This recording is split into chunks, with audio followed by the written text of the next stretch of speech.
ہمارے چینل کو سبسکرائب کریں اور بیل آئیکن کے بٹن کو دبائیں۔ مائیکل ہارٹ نے اپنی کتاب 100 عظیم شخصیات کو لکھنے میں 28 سال کا عرصہ لگایا اور جب اپنی تالیف کو مکمل کیا تو لندن میں ایک تقریب رہنمائی منعقد کی جس میں اس نے اعلان کرنا تھا کہ تاریخ کی سب سے عظیم شخصیت کون ہے۔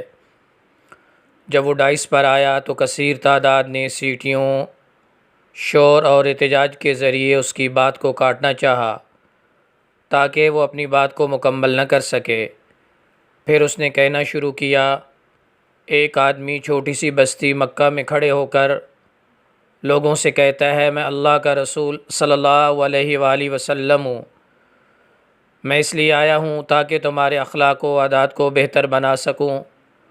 تو اس کی اس بات پر صرف 4 لوگ ایمان لائے، جن میں ان کی بیوی، ایک دوست اور 2 بچے تھے۔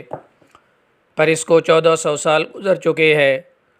مرور زمانہ کے ساتھ ساتھ اب اس کے فالوورز کی تعداد 1.5 ارب سے تجاوز کر چکی ہے اور ہر آنے والے دن میں اس کے فالوورز میں اضافہ ہو رہا ہے، اور یہ ممکن نہیں کہ وہ شخص جھوٹا ہے، کیونکہ 1400 سال جھوٹ کا زندہ رہنا محال ہے، اور کسی کے لیے یہ بھی ممکن نہیں کہ وہ 1.5 ارب لوگوں کو دھوکہ دے سکے۔ ہاں، ایک اور بات، اتنا طویل زمانہ گزرنے کے بعد آج بھی لاکھوں لوگ ہمہ وقت اس کی ناموس کی خاطر اپنی جان تک قربان کرنے کے لیے مستعد رہتے ہیں۔ کیا ہے کوئی ایک بھی ایسا مسیحی یا یہودی جو اپنے نبی کی ناموس کی خاطر حتیٰ کہ اپنے رب کی خاطر جان قربان کرے؟ بلا شبہ تاریخ کی وہ عظیم شخصیت حضرت محمد صلی اللہ علیہ وسلم ہے۔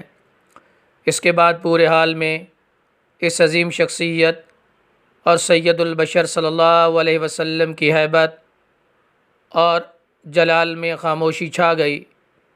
اگر آپ نے یہ اعزازی تحریر پڑھ لی ہے تو ایک بار درود پاک کا ورد کیجئے اور اس پوسٹ کو شیئر فارورڈ کر کے سب کے ساتھ اس عظیم شخصیت کا تذکرہ کیجئے تاکہ ہر کسی کا ایمان پھر سے تازہ ہو جائے۔